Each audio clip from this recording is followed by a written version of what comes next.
कार्तिकेय शुक्ला द्वादशी एकादशां निराहारा समर्भच्च जनार्दनम स्नातुं नंदस्तु कालिंदा द्वादशां जलमाम अवसित।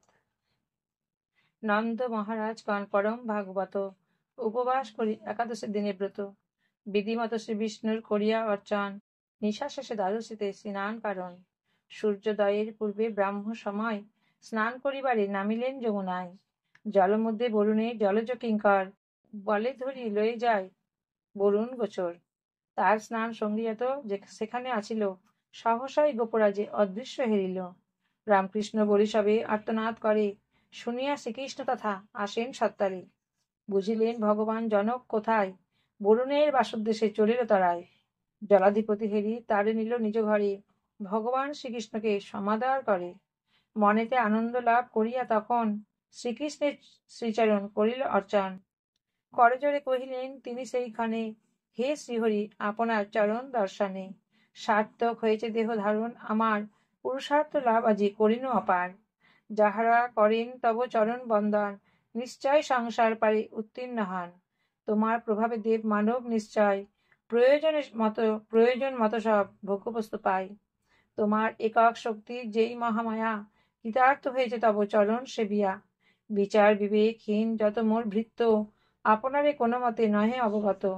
আইল লইয়া হরি তব জনকেরে, এ কারণ অপরাধ ক্ষমিবেন মোরে।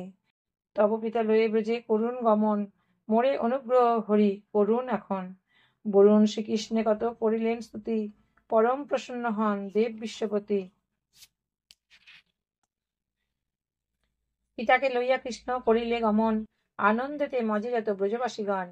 বরুণ বাসের যত সৌন্দর্য দর্শনে, শ্রীনন্দ আশ্চর্যান্বিত হইলেন মনে। শ্রীকৃষ্ণের প্রতি যত বরুণের বাসী, ব্যবহার করে যাহা তাহে নন্দ খুশি।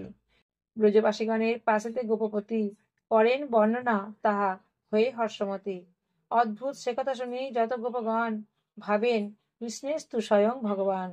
তারপর সকলেই হলেন ভাবিত, শ্রীকৃষ্ণের নিত্যধাম হয় মায়াতীত।